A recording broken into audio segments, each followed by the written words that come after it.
Good morning, everybody. This is Stephen Pugh of the Home Bible College. It is March the 11th, and we're looking today at Deuteronomy and chapter 21, and the law of Moses is expounded on various issues. We have unsolved murder in the field, laws regarding family life, modesty, sexual issues, people who are banned from God's presence, purity before battle, and laws concerning property. But first we'll look at murder in the field. Everything begins with the discovery of a murdered body in the open field. The elders and the judges are summoned, and they measure the distance to the surrounding cities. The city that's nearest is the city that is responsible to take action in the case. The first thing is that a sacrifice is to be made. A young heifer that is perfect is brought to a low valley nearby, and the elders of the city, they will kill it by cutting off its head, and the priests of the Lord will come and they will judge the whole issue. They will be the final word on the case. And next the elders will wash their hands over the head of the heifer in the valley. Then they will swear that they know nothing about the case and have not seen the murder, and they will say to the Lord, "Be merciful unto us, O Lord, and to your people Israel, who you have redeemed. Do not lay the charge of innocent blood upon the elders." And by this means the elders are forgiven. Now, in this way, the guilt of blood is put away from the leaders of Israel. This is the right thing to do. This is what is doing right in the eyes of the Lord. Then the Lord describes the law regarding war. If a man of Israel sees a beautiful woman of his enemy, then he can bring her home to wife, and she is a concubine. But she is to be shaved on her head and her nails cut short. She takes off the clothes of her captivity, and her family will mourn for her for a month. And after that she may be married to the man. However, if at this stage the man does not wish to have her as a wife, she is to be set free and must not be sold as a slave. So she's a captivity from battle. So that's sure she's a conquered wife, a concubine. But she's not to be treated as a slave because he has humbled her. And next the Lord describes the situation of a man who has two wives. Having more than one wife was more common in Israel than people think. It was not specifically forbidden, but it was not recommended. So if a man had two wives, and the one is loved and the other hated, and both of them have children, and if the firstborn son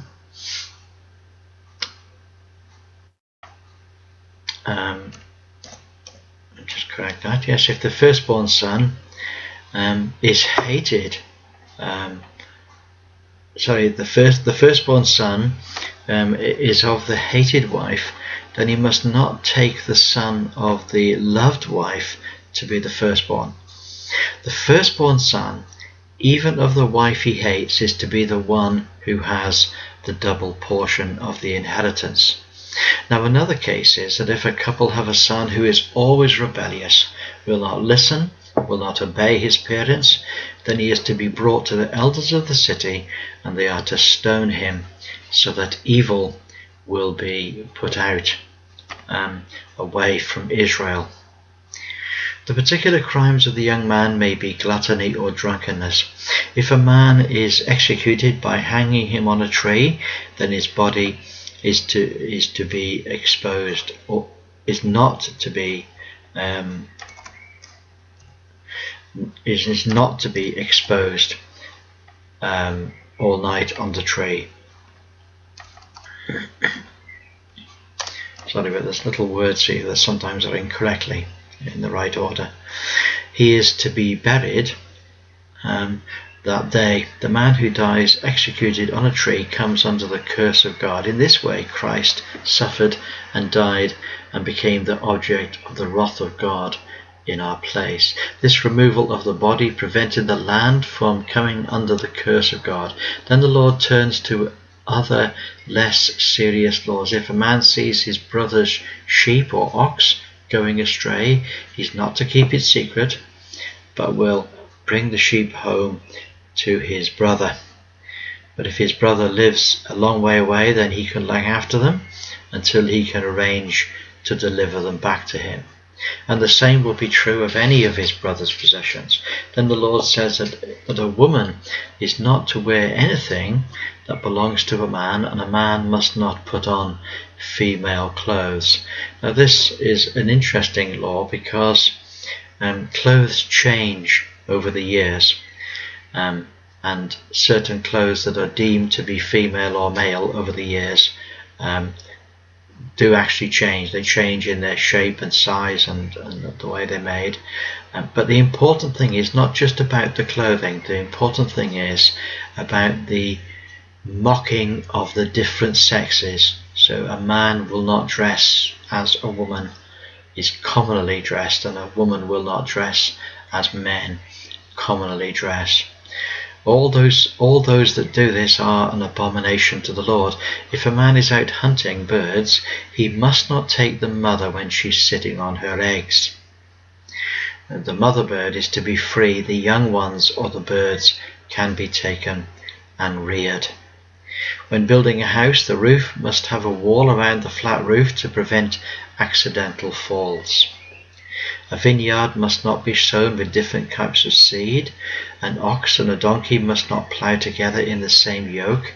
That's because the two creatures, the ox and the donkey, are so totally unsuited to one another that they are unable to actually not prevent hurt to one another in serving. So that's an interesting point. A garment must not be made of mixed cloth, that is between wool and linen. The vesture or the outer coat is to have tassels on it on all the four sides. Then the Lord specifies matters concerning sexuality. The first has to do with divorce.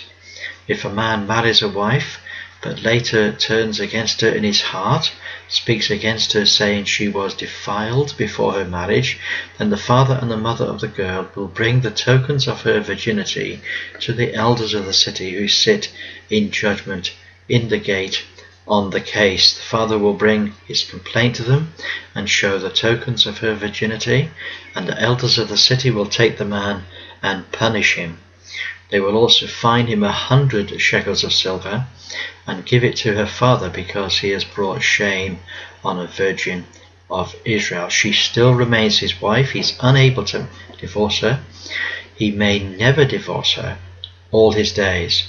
However, if the tokens of her virginity cannot be found, then they will bring her out of the door of her father, and they will stone her to death, because she has been like a whore in Israel, and her sin is put away forever. In this way, virgins are prevented from unjust allocations by hard-hearted husbands. They have to be hard-hearted to allow young wives to die when they are innocent. Next, we have the law of adultery. If a man and woman are found lying together, they are to be stoned together. Both of them will die. Now in John chapter 8, the Lord meets a young woman who is accused of idolatry in the very act, and yet no man is brought with her. So this is a setup, and Christ dismisses the crowd by insisting that only a man who is in a state of peace with the Lord can execute her. The man is in a state of peace when his conscience lays no sin against him, because he has offered a sin offering covering all known sin. The same execution is enacted for the married and the betrothed and the unmarried. If a man rapes a young woman, she must cry out to prevent accusations of complicity. If no one comes to her aid, she is not to be executed because she has not been rescued. She is innocent. And the rapist of a young girl is to pay the father 50 shekels of silver, and he is to take her to his wife for all his life. That is, of course, if she agrees. And lastly, a man must not have sex with his mother or with his father.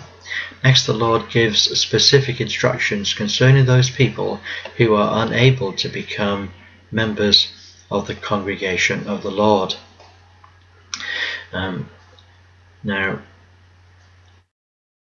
there were various cases. We'll talk about those in a minute. Then the Lord talks about uncleanness. If a man finds himself unclean before the Lord, then he must leave the camp of the Lord.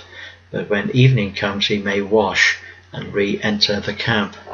From this we see that the children of Israel lived constantly in a state of cleanliness before the Lord. Every man and woman are to toilet themselves outside the camp, burying all waste below the ground. If a servant runs away from his master, then he is to return to his master. This is the subject of the New Testament letter of Philemon. And the children of Israel are not to oppress strangers who live with them.